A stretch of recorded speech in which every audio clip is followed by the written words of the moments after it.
Know wherever you are here in the universe, wherever you are on your spiritual journey, you are welcome here in Unity, and we are glad to have you with us this morning. It's not going to be much longer, right? We're beginning to open things up, and we are working hard to do that as well. Barb and Salo are going to get us starting this morning with It's Already Done. And here's a song that we wrote. It is already done.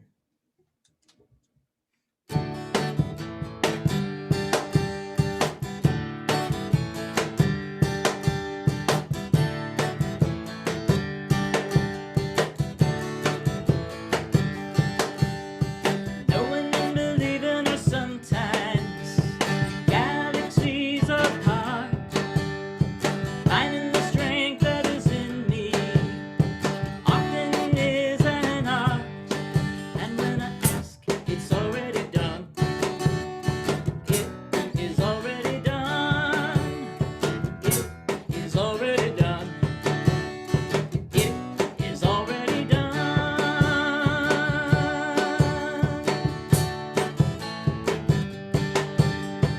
Lining up with the spirit, communing with one mind, shooting my rockets of desire, letting them go, it'll be just fine. When I ask, it's already done. It is already done. It is already done. It is already done.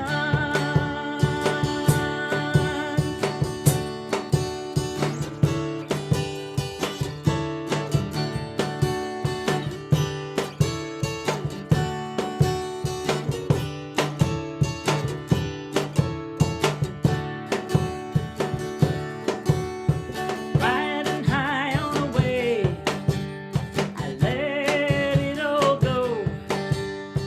When I live and am truly joyful, I know all there is to know. And when I ask, it's already done. It is already done. It is already done.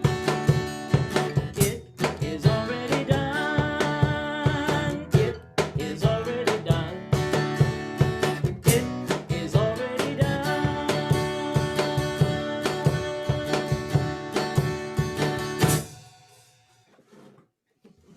Thank you, ladies. Great way to start us off this morning. Appreciate the energy and life you bring to our service. Thank you so much. So, we join together in prayer today with Unity Spiritual Center in Sun City, Arizona. We join them in prayer across the many miles as we open in prayer. So, I invite us to just take a second and center our thoughts and in our mind. And we just breathe into this moment. Allowing our head to connect to our heart, we open to that divinity that springs forth in our very being. We hold in consciousness this morning the Middle East. We see all things happening in the Middle East overcome with peace in this moment. We know peace is at hand in this moment. We see that for them, for their communities, for their country. And we know God is present in every person and every experience in the spirit of harmony, order, and understanding. It is at work in every situation. We see love and a peace established in our lives, our affairs, and the world. We're grateful for this knowing and this understanding and this truth. And so it is. Thank you, God. We have our announcements this morning. Tuesdays at 11, Ruth is hosting our Silent Unity prayer service in Zoom. And so if you're able to join her on Tuesdays at 11 a.m., she would be very glad to have you join us in prayer for that experience. On Tuesdays at 5:30, Chris Farishon is leading us in a guided meditation. If you are able to join her for that guided meditation, she would love to have you do that and join with her in that experience as well. On Wednesdays at 5:30, Karen is leading us in the gathering meditation. It's a contemplative meditation. And she would be very glad to have you join her for that experience as well. The reopening team put out an announcement a couple weeks ago, but as you know, things are constantly changing and being updated. Just know your reopening team is in the midst of conversations. They are at work, working to make things happen behind the scenes. I can share one bit of information. On the 25th of May, we do have 2 contractors coming in to update all of the sanctuary to get us connected so that we can stay virtual as well as in the sanctuary and have you all together in the same service.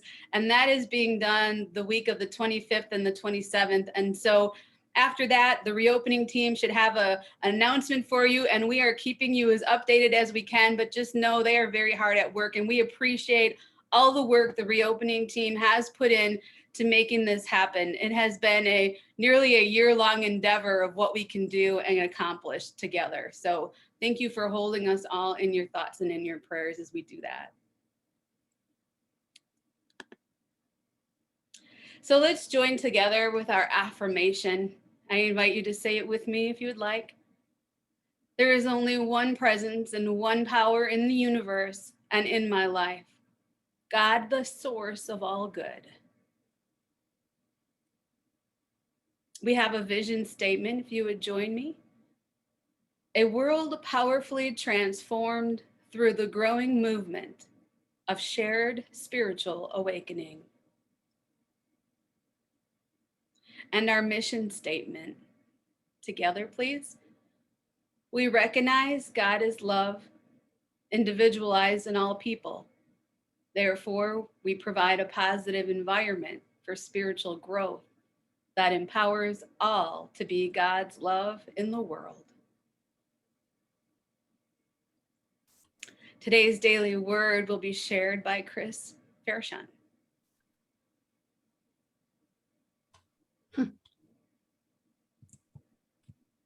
Today's daily word is strength. Divine strength invigorates my body and quickens my mind.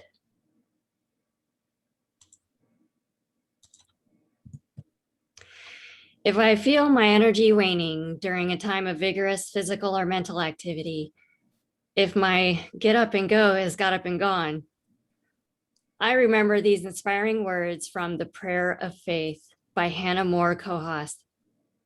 God is my strength, unfailing, quick. The strength of God is my strength, and it's more than sufficient to meet my every need. More than toughness or forcefulness, spiritual strength is quiet fortitude, a rootedness in the inexhaustible wellspring of the divine. Today, I release all thought of weakness or impossibility. I feel the power of divine strength flowing through me, invigorating my body and bringing renewed clarity to my thoughts. The strength of God is my strength. For God's foolishness is wiser than human wisdom, and God's weakness is stronger than human strength. 1 Corinthians 1:25. Again, today's daily word is strength. Divine strength invigorates my body and quickens my mind. Thank you, Chris. Salo has our pre-meditation music today. If we all want to just sit back and relax as she takes us into another dimension, and then we prepare for our meditation together.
So in this moment, we just breathe in and we breathe out. We release anything that has held us back, knowing outer conditions have no power over us. In the midst of any disturbance, we stay calm and centered. And so we drop into that peaceful presence we know within, that sacred space that provides us with everything we need in every moment. Knowing that as we breathe in and breathe out, entering that sacred space comes easily and effortlessly to us. In this space, we come to know our true nature, which is divine.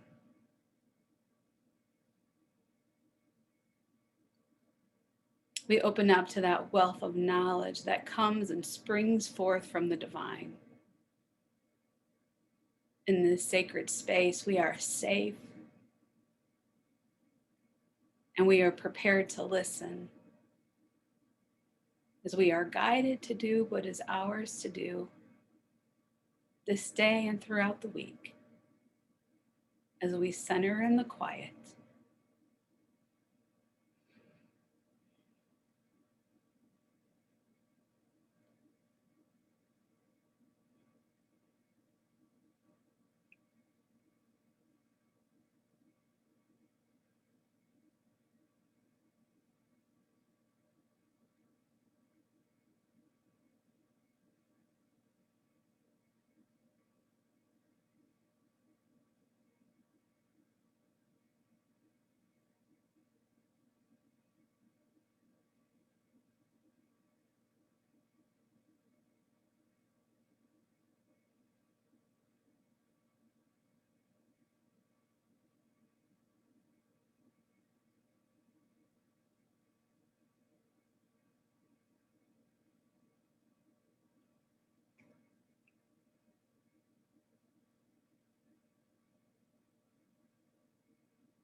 In these few moments, we have glimpsed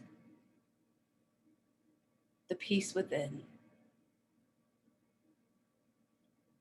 We perhaps have felt more compassion for ourselves and for one another. We have allowed kindness into ourselves. And that kindness we can bring to the world.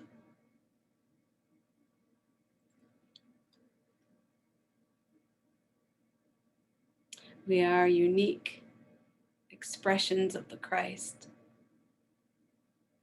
We are dynamic in nature, and we give generously of our gifts to the world. So we share this gift of peace this week as we go forward. We hold that vision of peace. We remember the peace that lives within us. And we look forward to birthing that into reality this week. Grateful for the sanctuary of this peaceful presence that lives within. We prepare to come back to this time and this place. Wiser, more centered.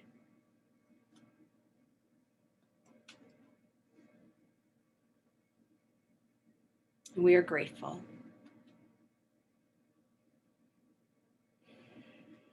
So I invite you to become more aware of the room around you.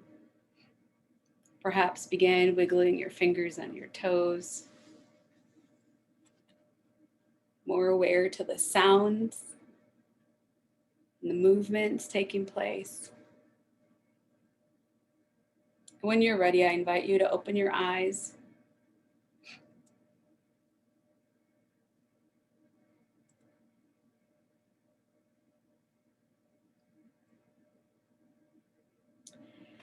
So today's talk is titled Hold That Thought. Kind of ironic because I forgot to insert the PowerPoint slide for this week. So I will hold my thought on myself not doing that.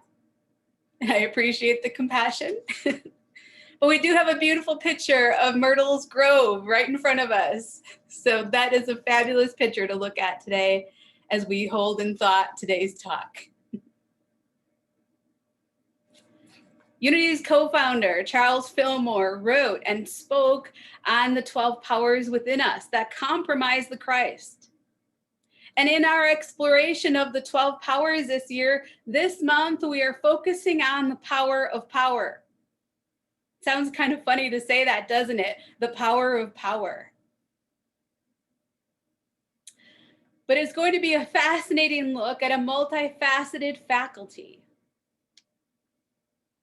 We speak of quickening our 12 powers and bringing them to life. That's language I've heard when I've been at Unity Village. Quickening our 12 powers. So we're quickening our power of power this month. When we do that, we are talking about bringing to life our Christ potential. And since all of our powers originate in spirit, we draw not on that which is outside of ourselves, but from within. The origin of all power is within us. And to make contact with it, we must go to its source, which is our spiritual nature. Charles Fillmore says, when we want to gain spiritual power, we get still mentally and physically and turn our attention within. He also tells us that humankind is the power of God in action. The power to control our thinking is the highest gift given to man. I don't know if we all heard that, so I'm going to say it again. Did we really hear that? He said, humankind is the power of God in action, and the power to control our thinking is the highest gift given to us. So this morning, I have some good news and I have some bad news. The good news is that our thoughts create our reality, and the bad news is our thoughts create our reality.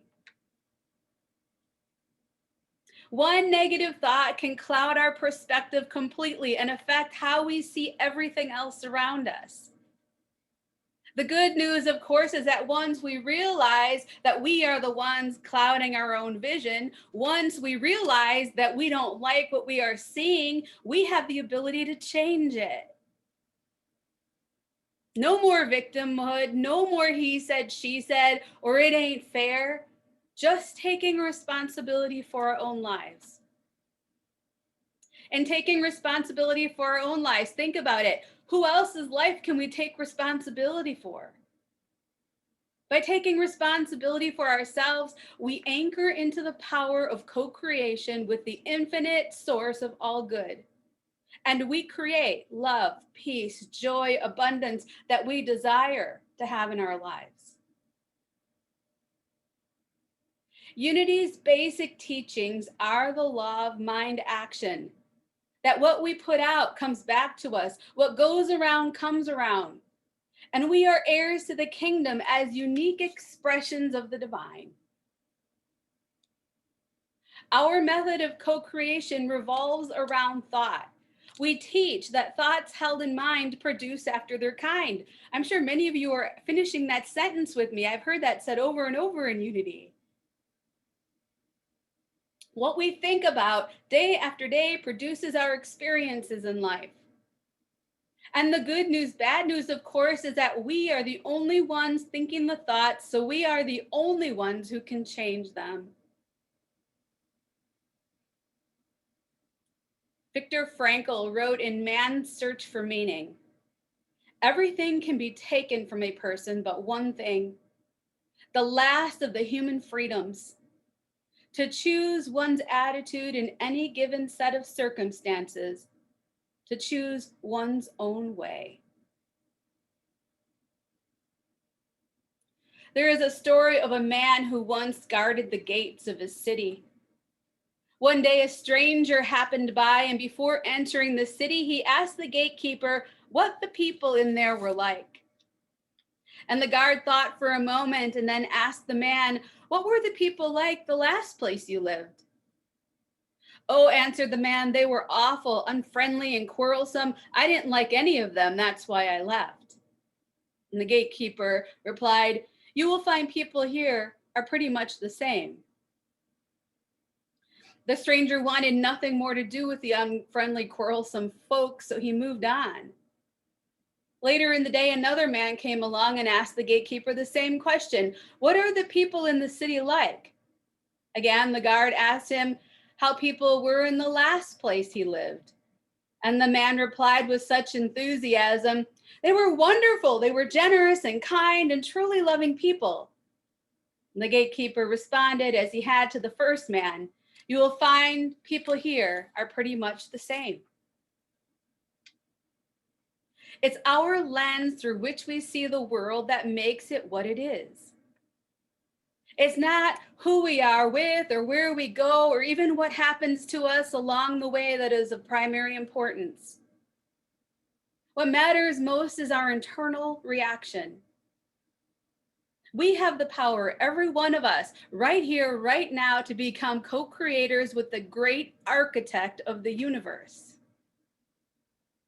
Each and every minute of every day, no matter how things may appear, we are really standing at the magnificent drafting board. The drafting board of our life, and with every thought we think, we design that life. Every thought we think is a line drawn on the page. Do we stand at the drafting table and co-create with the great architect? Does the blueprint look like the life we want to build? If not, we might want to take a look at the thoughts we hold in our minds. Ernest Holmes wrote, the ability to control my experiences and have them resolved, and happiness, prosperity, and success lies in my own mind and my use of it. Our greatest tool for changing our lives and changing the world is our capacity for changing our mind about how we see our lives and see the world. We read in Ephesians 4, be ye transformed by the renewing of your mind. Our lives can be totally transforming by simply changing our mind and seeing life differently. There is a poem in part that reads, two men looked from prison bars, one saw mud and the other stars. What do we want to see in this life? What do we expect to see? The thoughts that we hold on to will produce for us the mud we get stuck in or the stars we aspire to touch. The power to choose is always within us. A friend of mine was privileged at one time to sit in the first few rows of Fillmore Chapel at Unity Village and hear 7 hours of lectures by Marianne Williamson.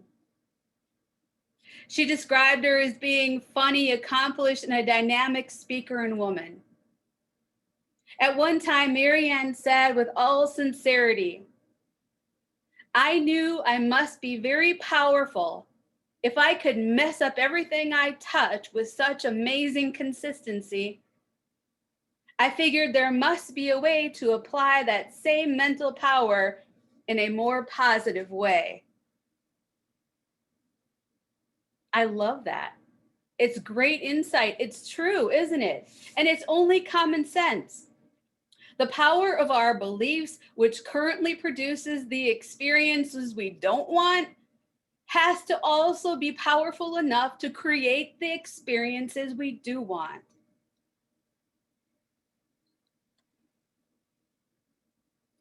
Some of you were here several weeks ago when I shared a story of a seminary student whose dog had accidentally bitten off the owner's nose, and she ended up going in for reconstruction surgery overnight. Well, here's the rest of the story. And I know I've told this before, but after the plastic surgeon had reconnected her nose, he explained what was ahead of her. He told her she would have a very ugly scar, immediate, and severe swelling, and by morning, her face would be black and blue. And she spoke to him with the same force I imagine Jesus used in calling Lazarus forth from the dead. She said, "I am in unity and I don't do black and blue." The surgeon said, "You will this time." The nurse who was with them looked at the doctor and said, "My aunt's a unity minister, and if this woman said she's not going to bruise, you might want to listen." The doctor looked at the nurse and he looked back at his patient and he said with full authority, "You will this time." Well, the seminary student's depth of belief must have been deeper than the doctor's depth of experience. Because she only missed 2 days of school, the swelling was minimal and the scar healed in record time and is barely visible. There never was, not even for a moment, any discoloration on her face. And she believed it as she spoke it and she brought it into reality. Taking a little side trip here for a few minutes, would the seminary student have failed if her face had turned black and blue? Having the end result be different than we envision doesn't entitle us to play the blame game or get into guilt. It is a very different thing to blame ourselves or others than it is to take responsibility for our lives. Yes, if we see a reoccurring pattern, it is wise to look at what we've been thinking and see if that may have caused it. It's not useful, however, to berate or blame ourselves or worse yet, another person for our circumstances. Being introspective, going within, asking for clarity, seeking the origin of the situation, bringing divine wisdom into the picture. These are all helpful. Participating in metaphysical malpractice is not. You know what I mean by that, right? Metaphysical malpractice. Have any of you heard this term before? I can't see your expression, so I'm just going to say metaphysical malpractice is something like this. What in your consciousness drew this to you? And we definitely don't want to ride that kind of a roller coaster ride. Reverend Priscilla Mercier was one of my first Unity ministers. And while I was attending her church, she had a cancer diagnosis that presented her with many dilemmas. And she asked God to help her because she knew that thousands of hours of prayer were being directed at her from around the world. It was a dilemma because if she received an instantaneous healing, how then would she be able to share that news with people who had also been given a diagnosis of any kind, but had not themselves experienced a similar healing? She didn't want anyone to think that somehow they'd failed. You know, that only if they'd prayed harder, they'd have had the same results. or because she'd been healed without surgery, that she was somehow of a deeper consciousness than them, that type of thing. And none of it would have been true. And then she considered the other side of the coin. What about not experiencing an instantaneous healing and choosing to go the surgical route? Some people may think she had failed or that she hadn't prayed hard enough. She didn't want anyone to misunderstand Unity's powerful teachings because of her situation. Priscilla and God made a decision she felt at peace with, and she went ahead and booked the surgery. She was then asked by a congregant how she failed. This is what metaphysical malpractice looks like. Someone was not minding their own spiritual business. Here she was, a true student, a minister for Pete's sake, and she couldn't pray, affirm, or think away her cancer diagnosis. How was that walking her talk? This is something she wrote about. This is something she truly struggled with. What about these teachings anyway if she couldn't prevent the surgery? I had heard another Unity minister use these words once, and I believe that they're true. Go to man as God directs. That's why we go into our meditation and prayer, to get that direction and guidance and become one with that entity and be able to have our own ideas about the situation. Go to man as God directs. Well, she had the opportunity to get very clear on what she believed. And this is what she said she knew. There is one power and one presence active in the universe and in my life, and that power and presence is God, and God is good all the time. She had no belief in a punishing God, as her God was only good. Sometimes things present in our lives that don't always feel good to us in the moment, but there is always something to learn, something in the midst of that experience, helping us to shift, evolve, and grow closer to God if we let it. It is not what happens to us as much as what we do with what happens to us that matters. There is no failure. There is only God. And since we're talking about power this month, I do have an acronym for power. Let's see if we like this one. POWER. Protesting or whining evades responsibility. Protesting or whining evades responsibility. Sometimes we never know what caused something to occur in our lives. We may not always choose what happens, but we can choose how we respond to what happens in our lives. Carolyn Moss wrote in The Anatomy of the Spirit that the universal human journey is one of becoming conscious of our power and how to use that power. Becoming conscious of the responsibility inherent in the power of choice represents the core of this journey. So in the gospel, according to Reverend Priscilla, she said this: blame and guilt and metaphysical malpractice have no place in our ongoing journey to enlightenment and awareness, but responsibility does. Responsibilities create a new mental paradigm. And the word responsibility, if we turn it around a bit, is our ability to respond to the events in our lives. What a wonderful blessing it is to realize that we have the power within us to choose how we will respond to that which happens to, through, and around us.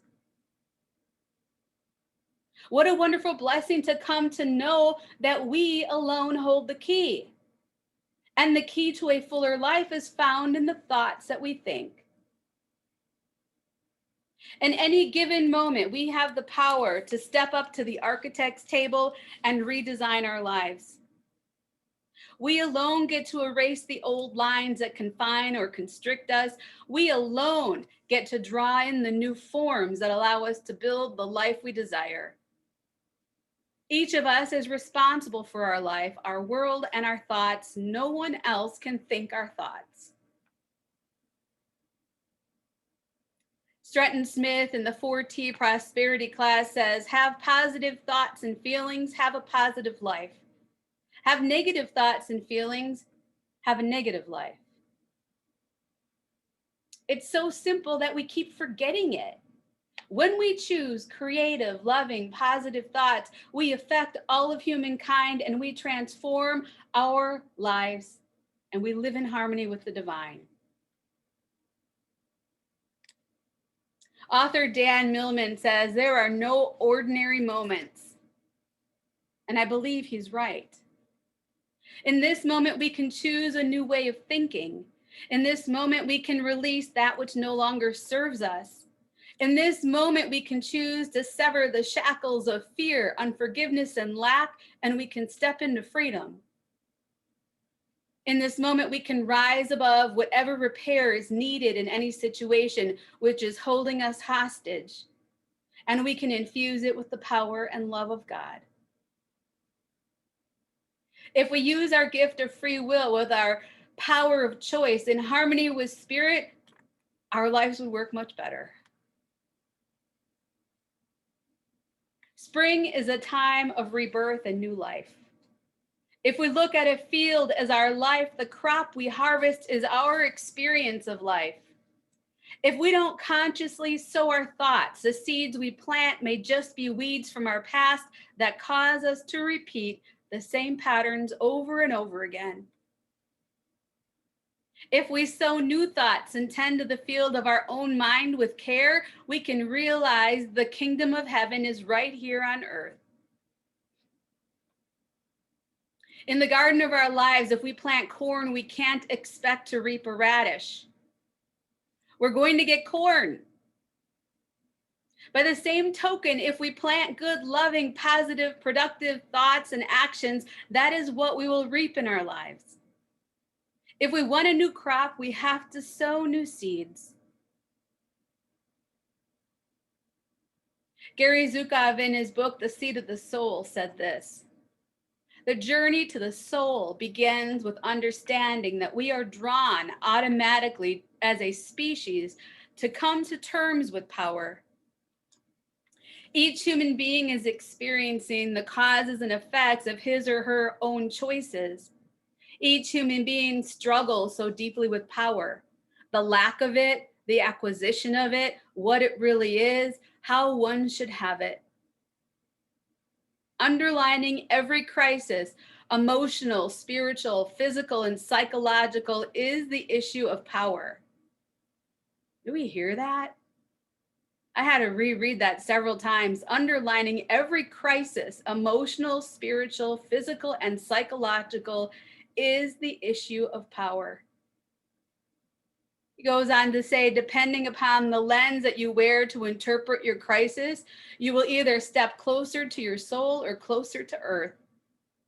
The journey to wholeness requires that you look honestly, openly, and with courage into yourself, into the dynamics that lie behind what you perceive, what you value, and how you act. And here's the ouch. It is a journey through your defenses and beyond so that you can experience consciously the nature of your personality, face what it has produced in your life, and choose to change that. Thousands of years ago, in different words, the Buddha said what Gary told us all. All we are is a result of what we have thought. It is founded on our thoughts and made up of our thoughts. 5 centuries before Jesus, Lao Tzu in the Tao Te Ching told us that if the boulders are moved, even a river will change its flow. And I love that. If the boulders are moved, even a river will change its flow. It's possible. Every moment we have the power to move the boulders of negative thinking, and in doing so, we change the flow of the river that is our life. I want to end with the beautiful words of Paul found in Philippians.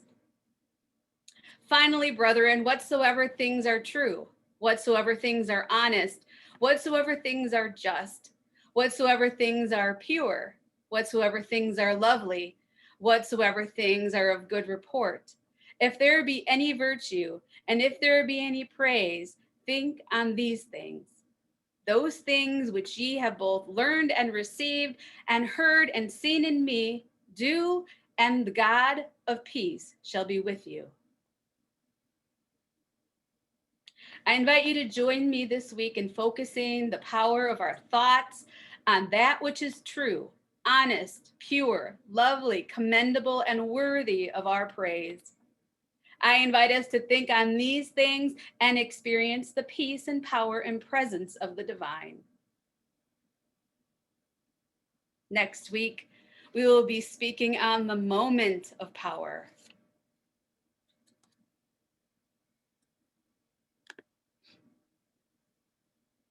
And until then, I invite us to just take a breath.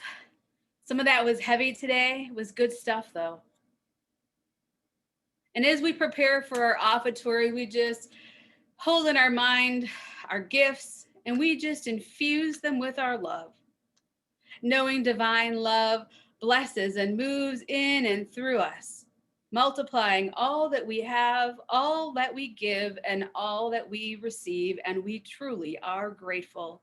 Thank you, God. And so it is. Our special thanks this week goes out to each of you. Thank you all for your patience as we prepare to reopen. A lot is going on behind the scenes to make sure we are inclusive to all of our membership. And so know that we are doing the best we can, and we are appreciative to all of you as we move forward. Let's join with our prayer for protection together. The light of God surrounds us. The love of God enfolds us. The power of God protects us, and the presence of God watches over us. Wherever we are, God is, and all is well.